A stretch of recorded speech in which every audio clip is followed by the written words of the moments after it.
Good evening. I'm Cihuapilli Rose Amador LeBeau, and this is Native Voice TV. Welcome to the show. Today we have with us Techicuautli Baeza, and he's here to tell us about the Mexica New Year's, the Aztec New Year's that's coming up. And it's in March, right? Yeah, it's coming up March 14th and 15th that weekend, and we'll be at Emma-Push Park, like same place we were last year, in the heart of the east side, right at Story Road and King Road. Right there. And last year, actually the last few years, it's been jam-packed, and you have a lot of exciting things going on there. Yes. What's the Aztec New Year's? How does that differ? Tell us all about that. Well, the Aztec New Year is our ancient way of tracking time, you know, before the Gregorian calendar came into effect and the Julian calendar. You know, our ancestors were great observers of nature, you know, and through thousands of years of observing nature and the animals and the insects and the birds that fly, the movement of the cosmos, you know, the stars, the different celestial bodies and everything, we're able to develop what they call the Aztec calendar these days. We call it the Tonal Mashiot. And, you know, it's based on the Cihuapilli, which is the solar year. Mm-hmm. Okay, and the Aztec calendar, the Tonal Mashiot, is basically 18 months with 20 days each month and an additional 5 1/4 days. So it comes out to 365 1/4 days. That's always been my understanding, that it's the most accurate calendar in existence. Is that correct? That's what everybody says, you know. They compared it, probably close to it is like the Chinese calendar, calendric system. But yeah, you know, our ancestors were scientists, you know, in a lot of all the different sciences that is known to humankind, you know. You know, I laugh a lot of times because the Eurocentric mindset in this country, they always claim that they invented this or they discovered that, and you know, physics and all the different fields of science. But you know, our ancestors knew about all of these things thousands of years ago. You know, back when Europe was still thinking that if you sailed so far out into the ocean that you would fall off of the edge of the world, our ancestors knew thousands of years before that no, the Earth is round. You know, and that we rotate this way around the sun, and that the moon also rotates around the earth, you know. So, you know, we knew that thousands of years before the Europeans did. We also had our own mathematical system. We should have told them, and then they would have yeah, if they would have asked, we would have told them, you know. So, just like when they came here, if they would have asked for a little bit of land to grow crops on and stuff, you know, we would have gave them a little bit of a space also, but they decided they wanted to take it by force, you know. So, yeah. So you know, it just I laugh every time I think about those kind of things. But the calendar system is very very accurate, and even modern day scientists have calculated it and everything, and say, wow, this is an incredibly accurate calendric system, you know. And you know, the planting of our crops was based on it. You know, the whole agricultural system, what to plant, when to plant it, when to cultivate it, you know, when to harvest, and those type of things, you know, was based on that. The different days of the year also have certain energies and certain power to them that helps us to base our day-to-day activities, and even when we have a study done, like each of us, like when you got your name, I got my name, and others, you know, there's certain power, certain energies that come into play the day that we're born and every other day, you know, following like that. So this year, the Mexica Aztec New Year actually falls on March 12th, which this year will be that Thursday, and it'll begin at 12 noon. Now that's the solstice as well, or not? No, the solstice is a few weeks later. Okay. Yeah, the actual alignment and everything, but the New Year's falls on the 12th. Yeah, the New Year's falls on March 12th for us, and it makes a lot more sense if you think about it. It's during the springtime, right? Not the Gregorian calendar has the New Year in the middle of winter, when everything is dormant, nature is asleep, the bears are sleeping, and that kind of thing, you know. But in the springtime, life is being reborn again. It's rejuvenating. The plants and trees are flowering. The animals are being born. The bears are waking up, you know, and it's just a real vibrant time when life is you know, surging forth once again from nature. So for us, it makes a lot more sense. The Chinese New Year is very close to that. It's earlier. The Persian New Year also is very close to our time, also. You know, so it's just kind of, I guess, our situation on the Earth. You know, we're kind of towards the middle of the Earth, like that. So yeah, this year we'll be celebrating 3 Reed. Well, we say Ye Akat, and on March 12th at 12 noon ends the year of Omitoshli, which is 2 Rabbit, which the year we're in right now, and we'll begin the year of 3 Reed. The reed being like the bamboo, you know, that type of reed. The numbers themselves have significance as well. 3, for example, is sensitivity and equilibrium or balance. You know, there's also determination and willpower, you know, involved in that. You know, fluidity, you know, like the flowing of a creek or a river, and that movement of water, you know, that fluidity there. So, and the akat, the reed, the bamboo is, you know, it grows very straight. You know, it's strong. You know, we used to make arrows from the thinner ones, spears from the little bit larger ones. And, you know, it's also how we strive to be as human beings, you know, recto, straight. You know, honest, you know, with high integrity. Now, for someone like who hasn't come out to celebrate the Mexica New Year's, what could they expect on Saturday? They can expect a lot of people. Well, we start the day Saturday with a sunrise ceremony, so people should plan to be there at least by 6 a.m. You know, we have a fire that will start up there earlier, and that fire will go throughout the 2 days. And we'll pray. We'll greet the sun that day and begin generating the spiritual energy of that space there that we're going to be praying in. You know, because our dance is a prayer. You know, some people might look at it as entertainment or a show, but it's nothing could be further from the truth. You know, our dance is a prayer. When all the dancers are dancing and their feet are touching the ground like that, it's blessing that land. It's blessing the Mother Earth, you know, that way. And their dancing sends energy and prayers to our altar, or what we call momostli, in the middle. And as we see and understand, a momostli is a portal, you know, to the spirit world and to our ancestors, like that.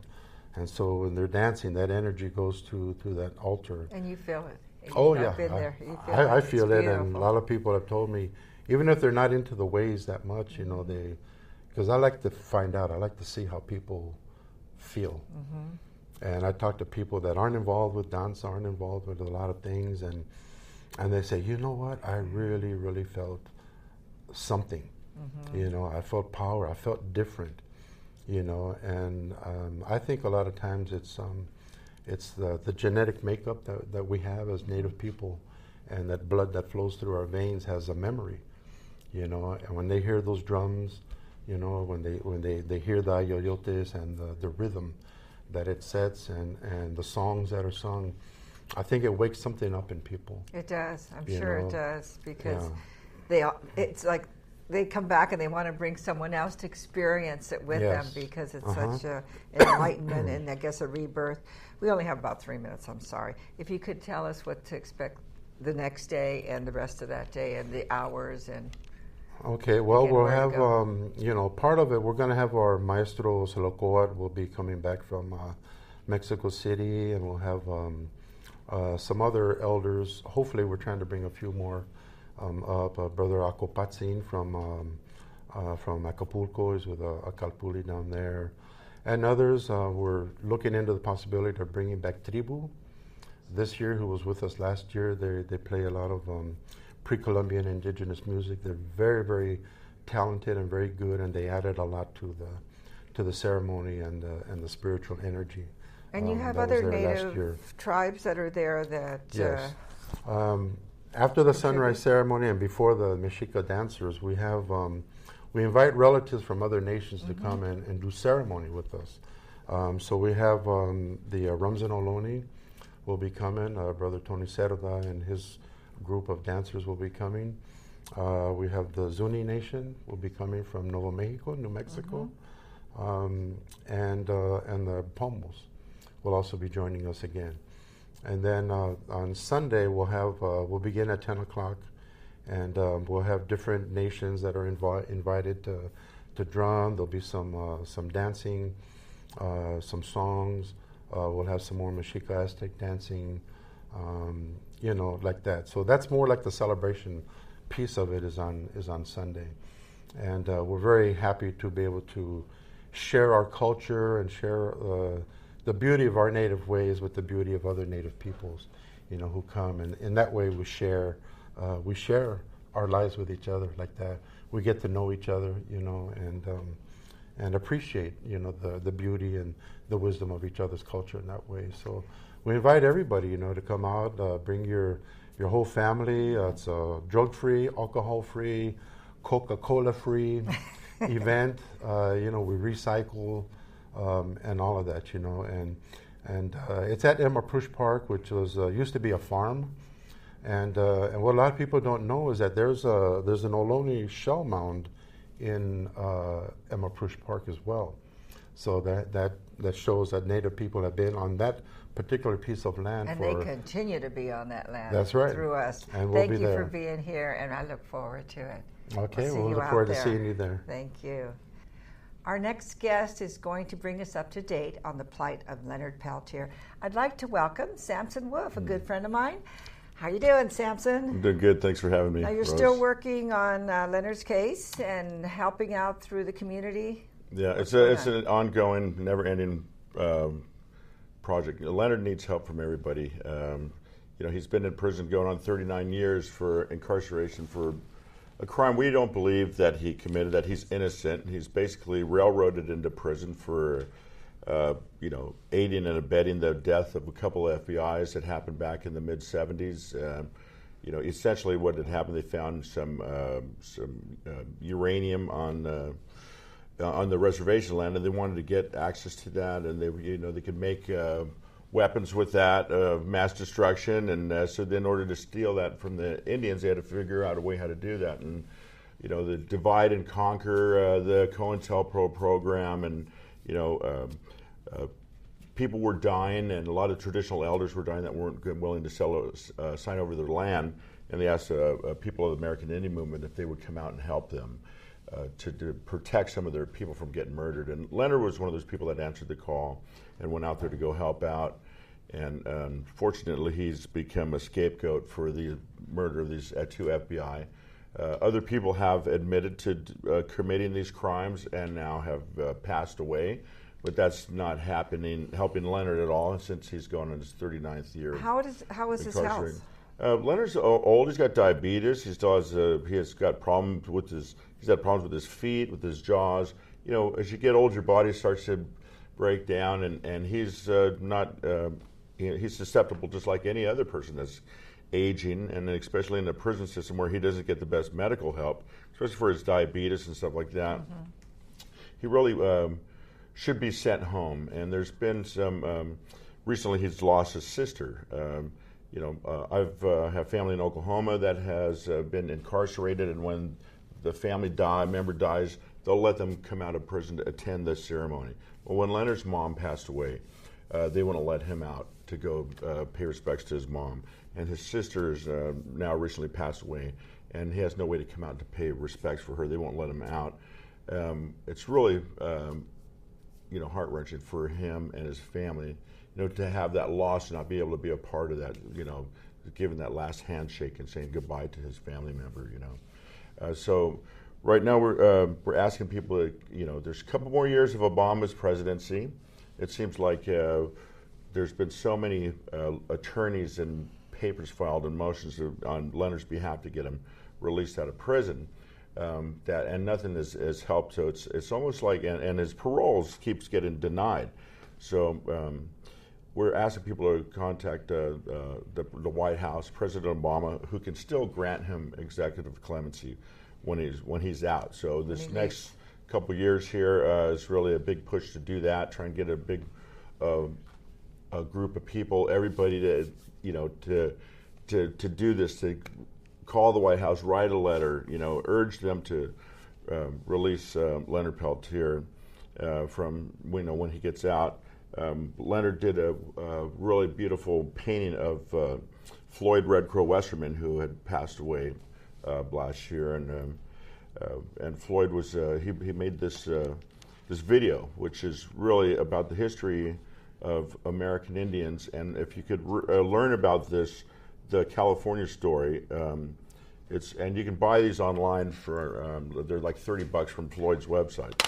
So it's really if you learn about that, if you watch this movie, you'll understand the hatred towards Native Americans and just an unjust cruelty, evilness that is just beyond your comprehension of how tragedy and tragic. Just the killing of the tribes and the slaughter, and it was just, even the first governor of California just wanted all the Indians murdered, wanted them Extinction. dead. And they have been.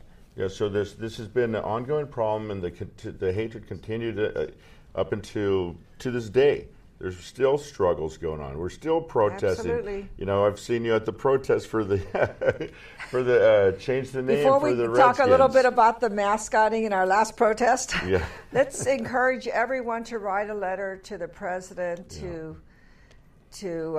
grant Leonard executive clemency. Yes, please, because it's been a long, hard struggle, and at least he can die outside of prison, please. Yeah. I mean, geez, he's getting old. He's poor health. Yeah. And he's suffered so long, and he's done it for the people.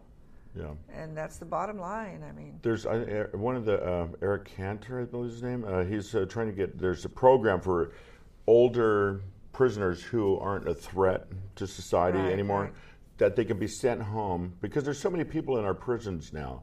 It's a huge business. It's no longer. It's a private industry. It's a money-making industry now. It's a business, and business is good. And they're trying to get some of the older prisoners out that can be released, like home arrest, to make room for new people. And Leonard could be one of those people that could be sent home, because he's not a threat. I don't think he's ever been a threat to anybody, other than just people's own fear-generated fear mongers that the government has put into people's heads. And if people wanted to learn more about Leonard, I know you and Donna are volunteer camera person, usually have information booths out at powwows in the community to educate people about Leonard, to try and get donations to help support the defense. But is there a website they can go to as well?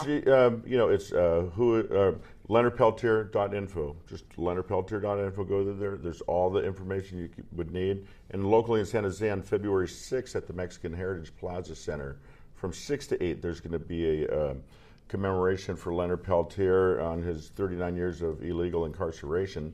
There's going to be some information there that you'll be able to learn about.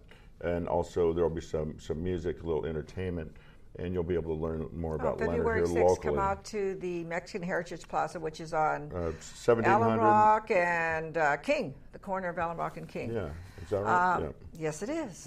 Yes. I've been out there a few times. And the other thing we want to talk about, and I have another little poster here, is Native Voice TV is not your mascot. We are not mascots. Let's talk about that. Yeah. If they would change it to Redskin Potato, I think then they could still be the Washington Redskins and just use the potato as the mascot. Absolutely. Would be fine. But like I said, with all of the, tragedy and the murder and the slaughter and the genocide that they've been bringing on to Native Americans, the survivors that have survived out of the kindness of a lot of Caucasian people in this country that were Christians that really believed that, thou shalt not kill, right? That if it wasn't for them people, everybody would be dead. There'd be no more Native Americans. So we're kind of pleading to those people, once again, if you can understand our pain and suffering and you help let us survive here, then maybe you could once again understand that how that is like the N-word to the black people is these caricatures, images of Native Americans, or we just hate it just as much as the N-word, and like the old pickaninny pictures of the blacks, with the big bug-eyed eyes and the black and the big lips and stuff that they used to use. Right. These same images were banned because it was insulting to the blacks, and it's straight up racist. And I feel the same way about the mascots. It's the same thing. It is, and it's just in your face racism. You aren't you're less than, you're not equal to, and it's painful to see. Racism is very ugly, and this is continued racism, and it doesn't say much for the owner of the Washington team there. Mm-hmm. He's very disrespectful, and he could easily change it to a potato. It seems like when it comes to Native Americans, everything's acceptable. It's acceptable, the slavery, to be racist, to do anything you want, that's derogatory. And the way this, affects the minds of our kids, Native American kids who see this kind of thing. Well, there hasn't been enough truth in the history. The history is supplied by the oppressors, right? The victors get to write the history books, but the true history, once it's known, and the true history of America, I think once people understand what really happened, the murders, the death, the soldiers chopping off breasts of Navajo women and tying them up and using them to play ball with, and just those bashing of children's heads on the trees to kill them. I mean, there's been such horrible crimes committed against Native Americans in this country.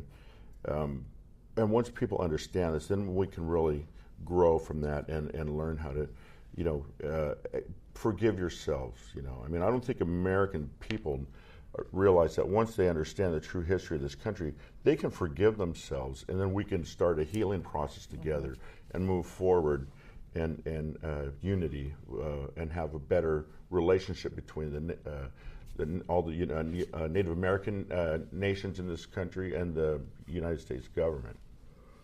Yeah, I would encourage people to write the president a letter, to write the Pope a letter. Yeah.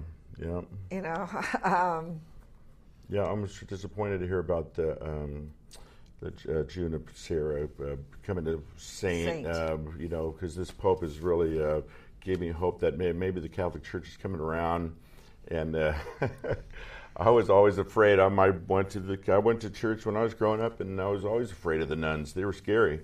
They'd smack you upside the head if you weren't doing what you were told. We're all programmed. We're all born free. Freedom in America, in the land of the free, home of the brave, that was what they found here. That's what the Native Americans were living, the lie that is told to them every day when there's taught to them, I'm proud to be an American, everybody's standing up with their hand on their, worshiping this flag, this false idol, the Christian nation who's violating God's commandments. Thou shalt not kill, thou shalt not covet thy neighbor's land. And instead we got the Bible, and then they took the land. And then once we learned the Bible, we said, wait a minute, these people are the bad people that this book talks about. This is the America. What don't they understand? Why are they continuing to let these things happen to not only the indigenous peoples, but all the rest of the indigenous peoples around the world through our government and our military power? That's right. That's right. So much going on. Let me ask you before we leave, I understand your band has been thriving and going across the country, and tell me about your band. You have a native band? Yeah, we're called Thunder Wolfe, and Thunder Wolfe. Yeah, we're working on recording a CD that's going to come out, and I have cartoonist that's doing an insert from the Santa Barbara American Indian Movement. He's a really talented kid, and he's going to do the insert for us. But it's all about songs about dealing with Native American issues. Good. That we are still here. The mascot issues. You know, we are the children of the morning sun. It's a lot of songs that have to do, but it's a hard rock, 70s style, searing guitar solos and drum and bass beats. It's really heavy music, and I want to do a free concert for some of the local kids here and show them that, hey, you can pick up an instrument and learn how to play and express your feelings without having to pick up a gun or a crack pipe and deal drugs or become a gangster. So your music is entertaining and educational then? We try to do that, yes. All right, I look forward to the whole band coming on the show. I can't wait. All right, thank you for being here. Thank you for all the work you do, Sampson. Thanks for having me. Thanks for being in the community. Thank you for joining us. You can find us on Facebook, and you can go to nativevoicetv.org, and we'll see you next week. Good night. Indigenous soul, indigenous soul.